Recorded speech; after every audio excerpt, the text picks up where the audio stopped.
The grand ballroom was a universe of light and sound, where crystal chandeliers dripped diamonds of light onto a sea of silk and velvet. The air, thick with the scent of expensive perfume and the murmur of polite, yet cutting, conversation, vibrated with an energy Elena had never known. She stood just inside the arched doorway, a solitary island in an ocean of opulence. Her dress, a simple cotton garment she had painstakingly mended, felt like a confession of her status. A small, stubborn tear near the hem, which had caught on a nail as she left her tiny apartment, now seemed to scream her inadequacy to the entire room. She clutched the crisp invitation in her hand, the paper a stark contrast to her work-worn fingers. Her only mission, to fulfill a sacred promise before melting back into the shadows from which she came. The whispers started as a low hum, then grew into a distinct, venomous melody that followed her every step. From behind feathered fans and champagne flutes, pairs of eyes dissected her presence. They lingered on her worn-out shoes, travelled up the simple cut of her dress, and settled with disdain on the tear she so desperately tried to hide. Elena could feel their judgment like a physical weight, pressing down on her shoulders, making it hard to breathe.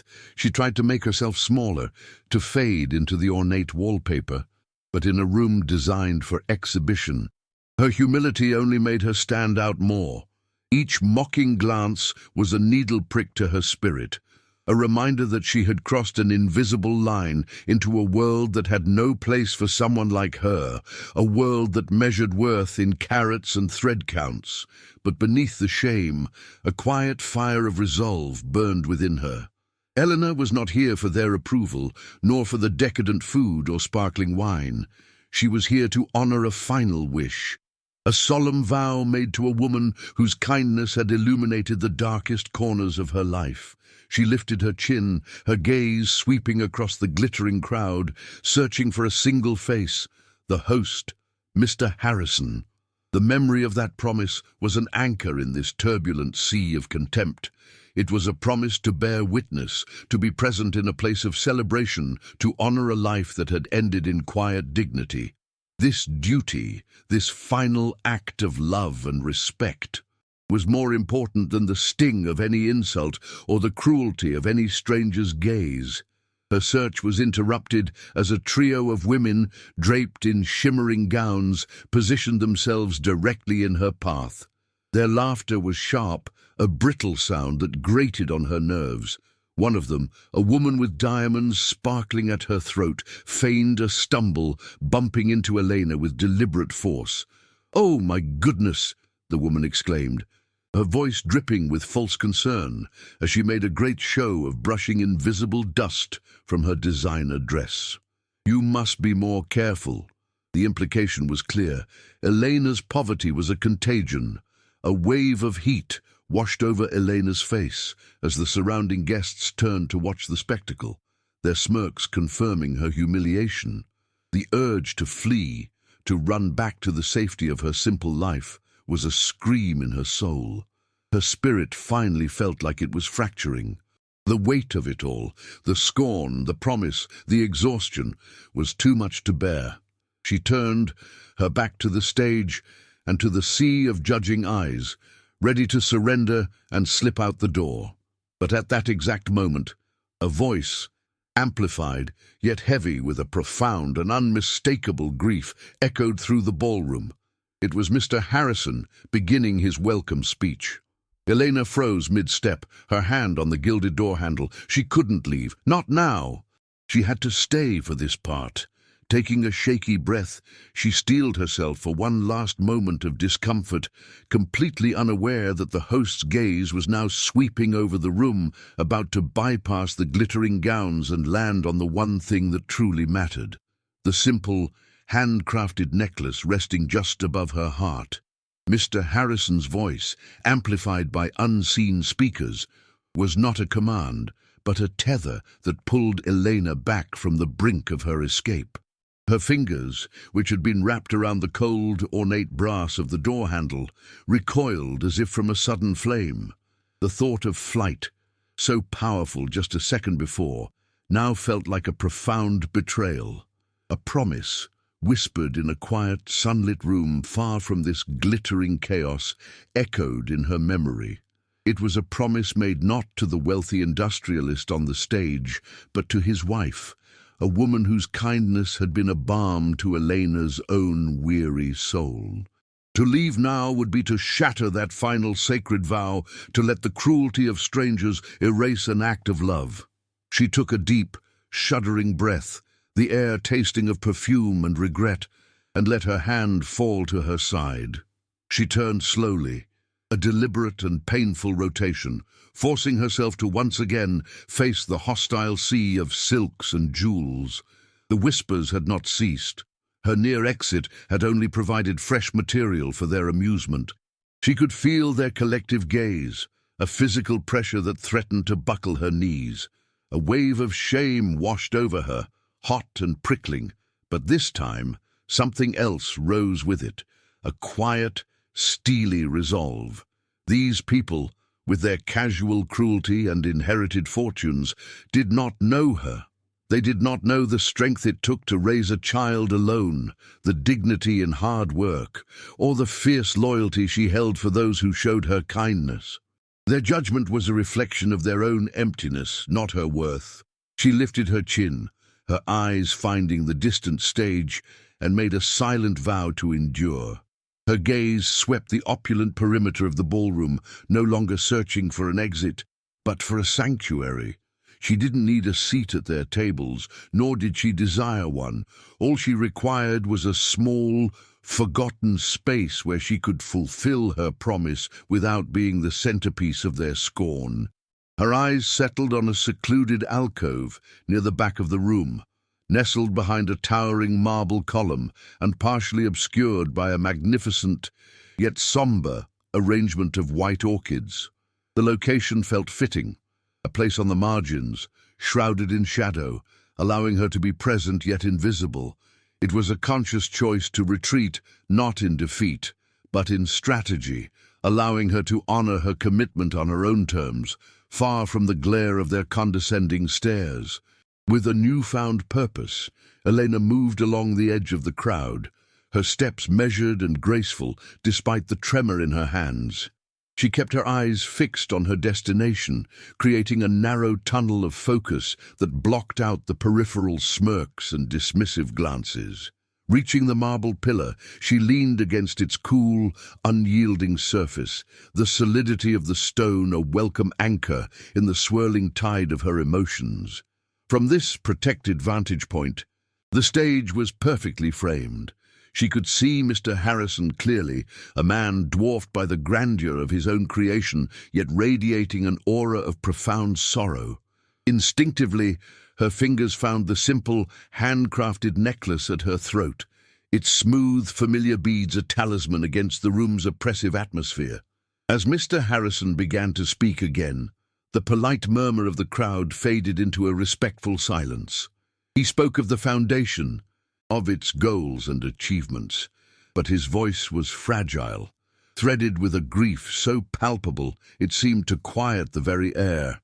When he mentioned his late wife, his composure momentarily cracked, and the sound of his heartache echoed through the vast hall. In that instant, the chasm between the wealthy host and the humble nurse vanished. Elena felt a powerful surge of empathy, a shared understanding of loss that connected them across the crowded room. She realized with sudden clarity that her decision to stay was not just about fulfilling a duty, it was about bearing witness to a love and a sorrow she understood perhaps better than anyone else present. From the stage, Mr. Harrison's voice faltered, the carefully prepared words dying on his lips. His gaze, once sweeping across the sea of affluent faces, had snagged on something in the shadows, a detail so small yet so significant it silenced the entire room. He stared past the shimmering gowns and diamond tiaras, his eyes locking onto the secluded alcove where Eleanor stood. The crowd followed his line of sight, a collective murmur rippling through the ballroom as they saw him focusing on the poorly dressed woman. He took a single, unsteady step forward, his world suddenly shrinking to the space occupied by this stranger. A fragile, impossible hope began to bloom in the barren landscape of his grief, and for the first time that night, the weight of his sorrow felt a fraction lighter, replaced by a profound, heart-stopping mystery. He descended the few steps from the stage, moving not with the authority of a host, but with the hesitant purpose of a pilgrim approaching a shrine. The crowd parted for him, their whispers turning to silent, gaping curiosity. He was oblivious to them, his senses tuned to a single frequency. He walked directly toward Elena, his eyes never leaving the simple, handcrafted necklace that rested against her collarbone. He stopped just before her, his tall frame casting a shadow over her, yet his posture was one of supplication, not power. He didn't seem to notice her mended dress or the fear in her eyes. He only saw the familiar combination of polished stones and silver wire. He raised a trembling hand, his voice a raw, broken whisper that was somehow heard throughout the silent hall. "And that necklace," he breathed.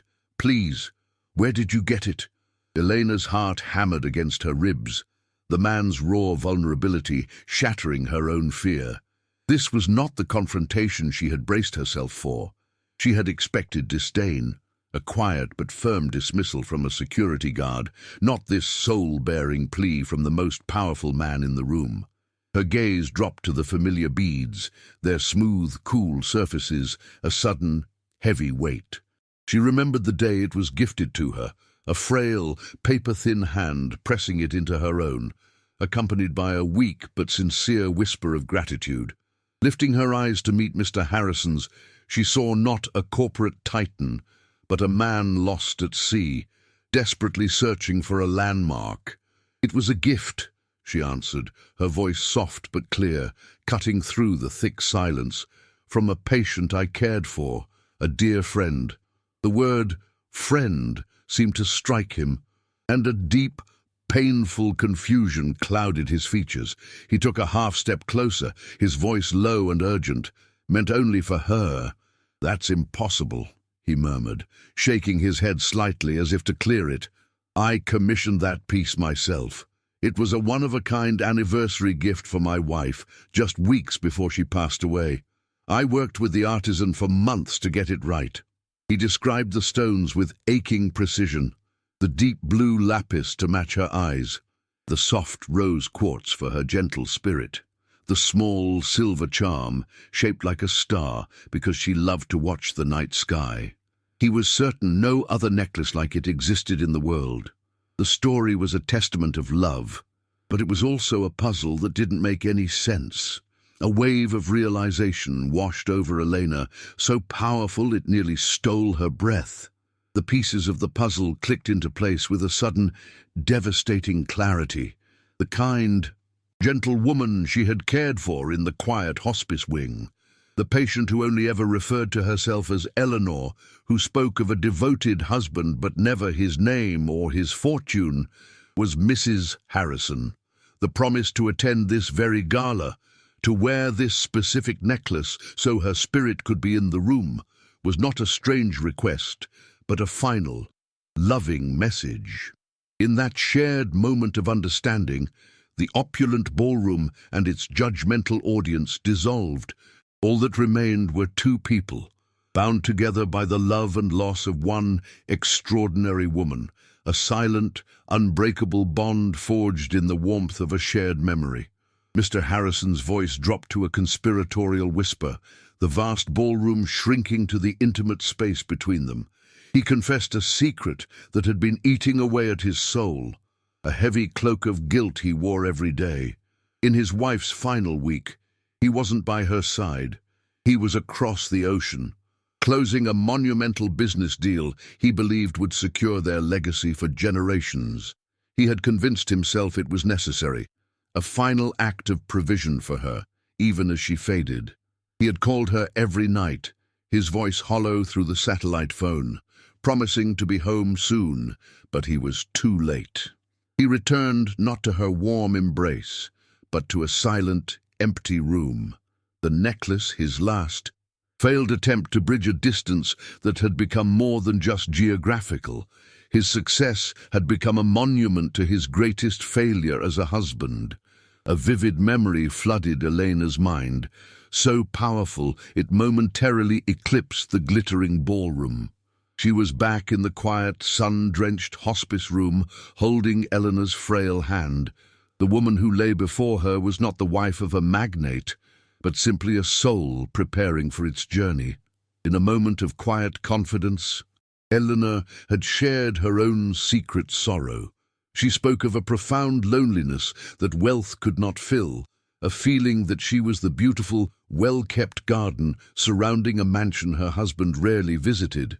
She loved him deeply, she explained, but his ambition was a rival she could never defeat.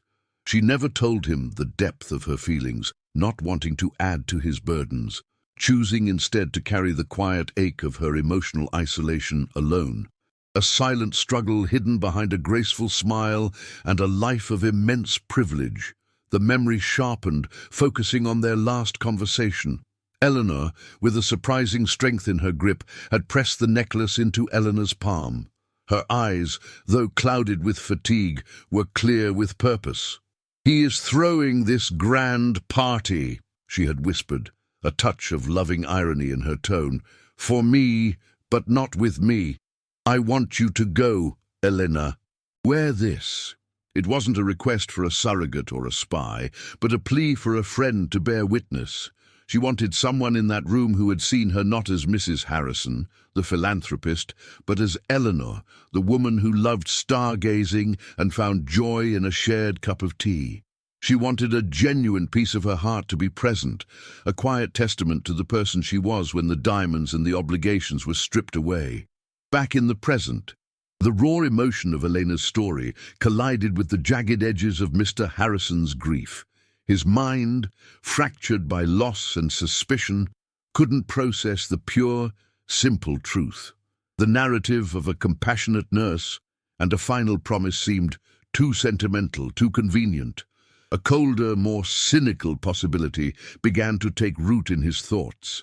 He looked at her mended dress, at her calloused hands, and the cruel whispers of the room started to echo in his own head. Had this woman taken advantage of his wife's fragile state? Had she manipulated a dying woman into giving away a priceless, one-of-a-kind piece? The sudden hope that had illuminated his face just moments before was extinguished, replaced by a dark, protective anger. His sorrow was twisting into a shield of distrust.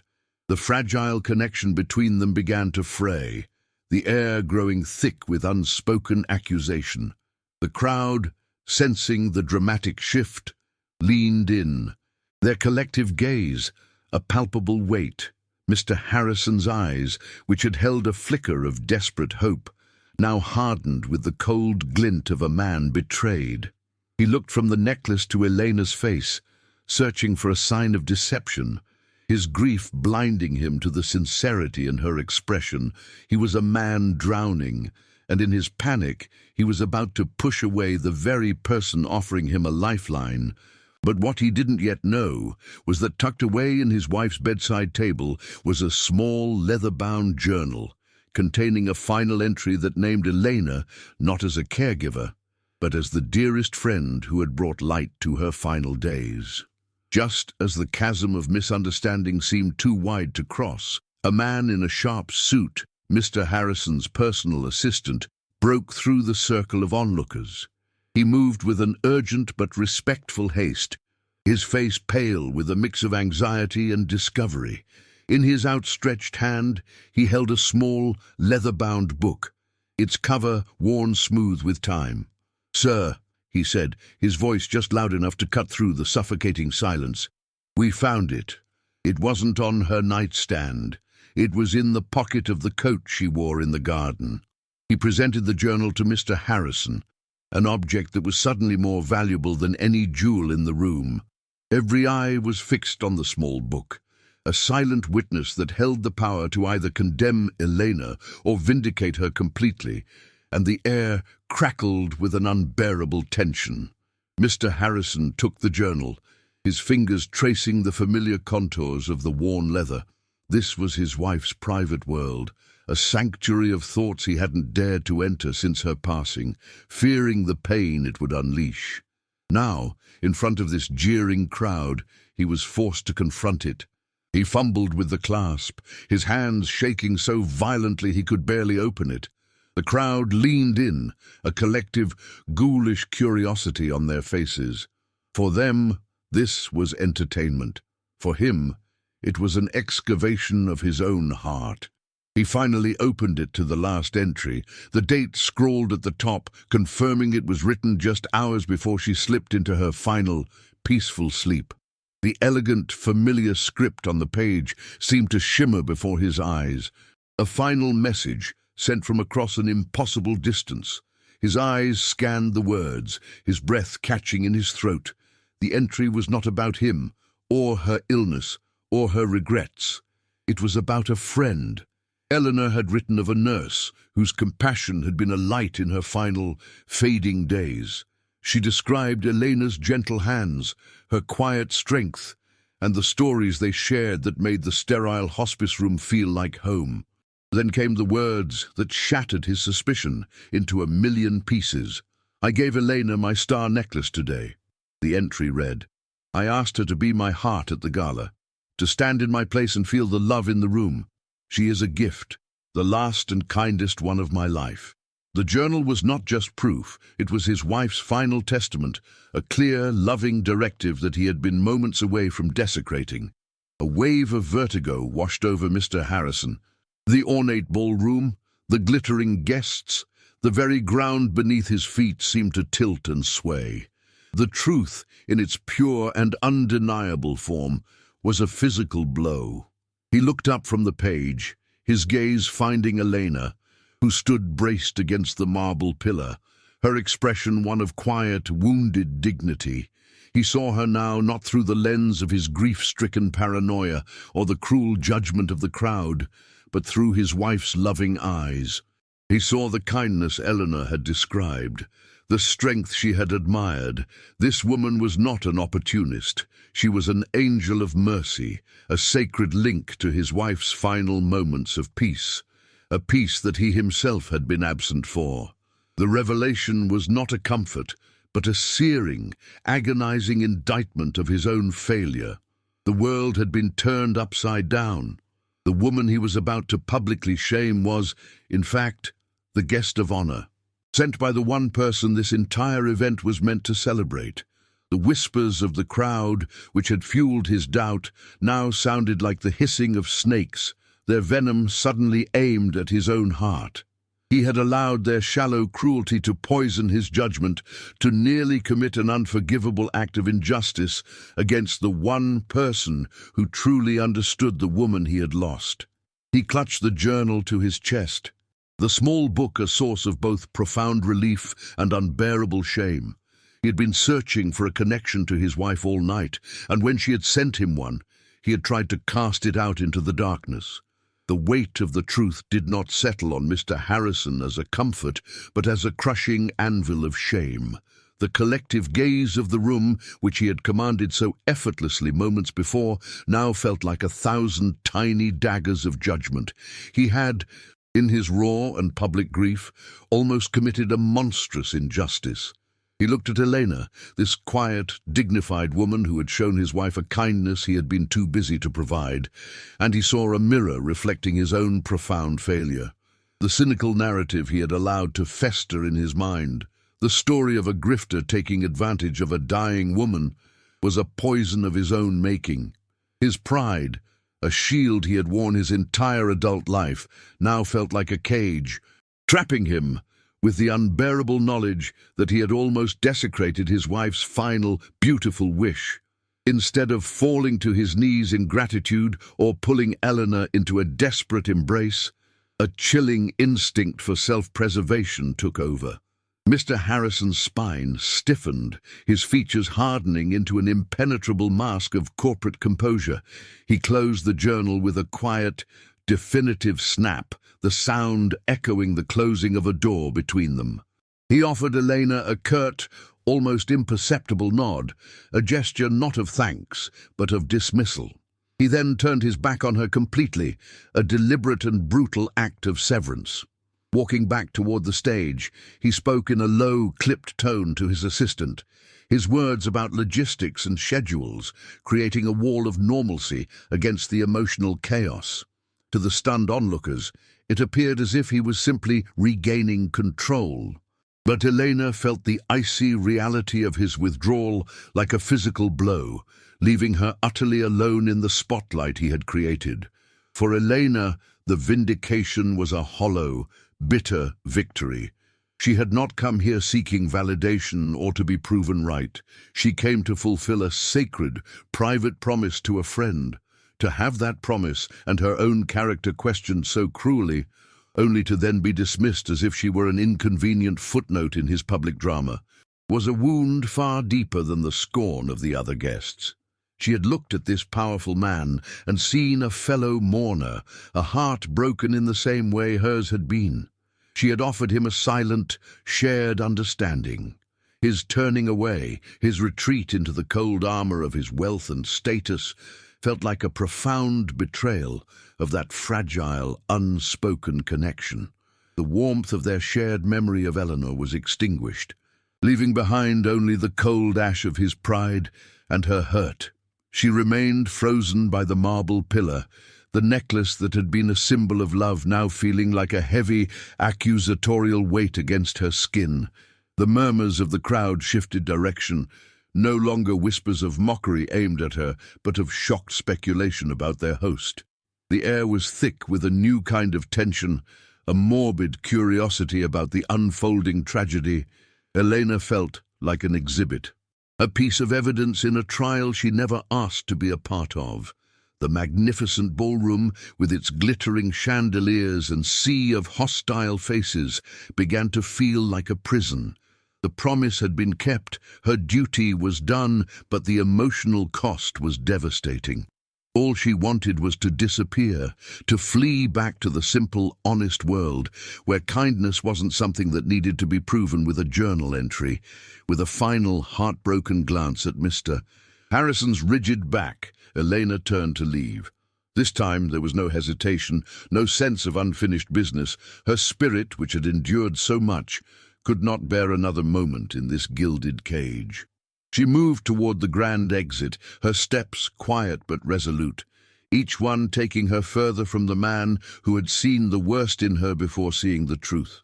She was just a few feet from the door, the promise of freedom and anonymity a sweet relief, when his voice, amplified and strained, cracked through the ballroom's tense silence. "Wait!" he called out, his voice raw with an emotion she couldn't decipher. Elena, her name, spoken into the microphone for all to hear, hung in the air, forcing her to stop. Was it a command for a public apology, or a final, humiliating dismissal? Mr. Harrison turned back, not toward the exit, but to the center of the stage, his movements stiff with a sudden, overwhelming realization. He picked up the microphone, his hand trembling so violently that the stand rattled. The entire ballroom, a universe of silk and diamonds, held its collective breath.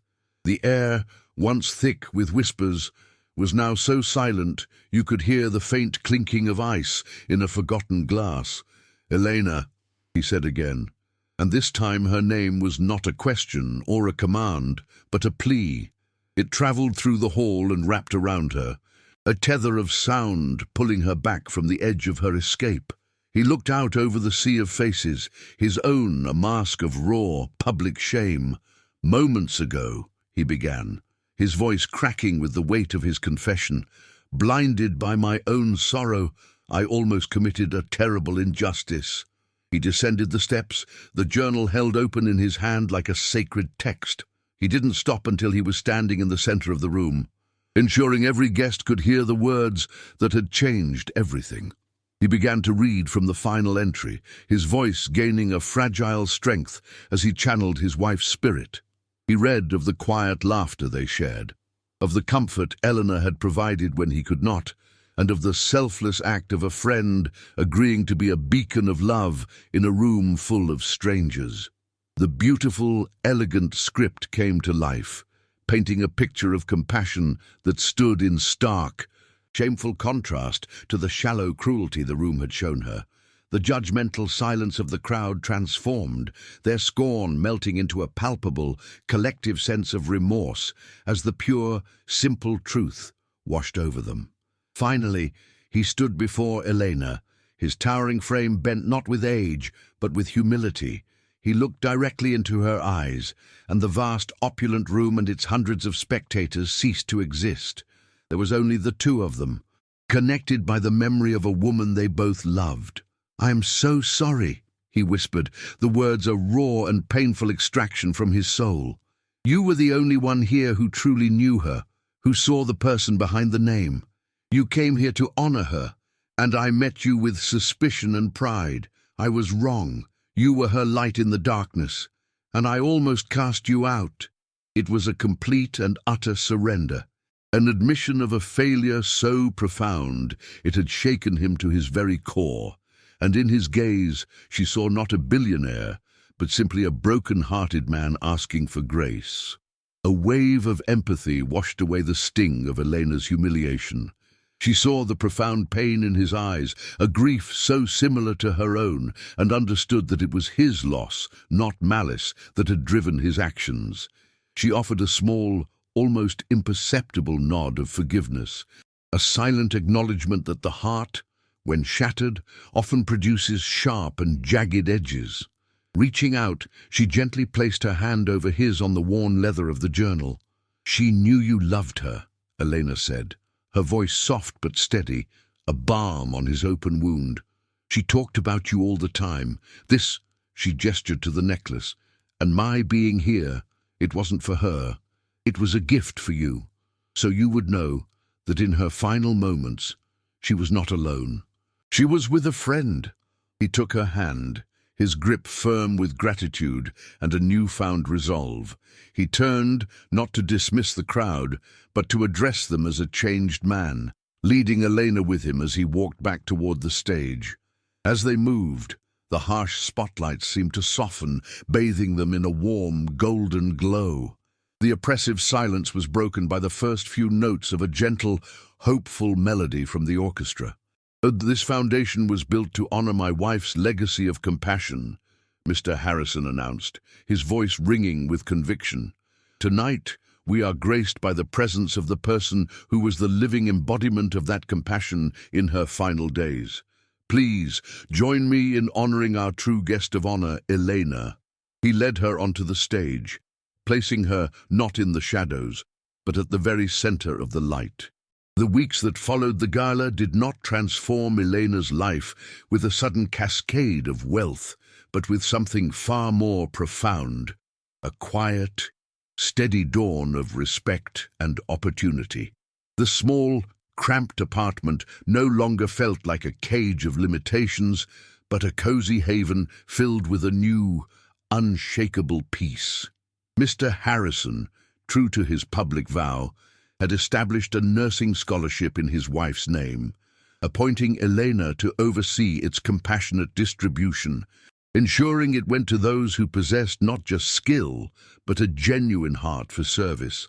The torn dress, once a symbol of her shame, was now a forgotten relic of a past that no longer defined her. Each morning, as sunlight streamed through her window, it seemed to carry a different quality. Not just the promise of another day of hard work, but the gentle warmth of a future built on the unshakable foundation of her own quiet dignity. The bond forged between Elena and Mr.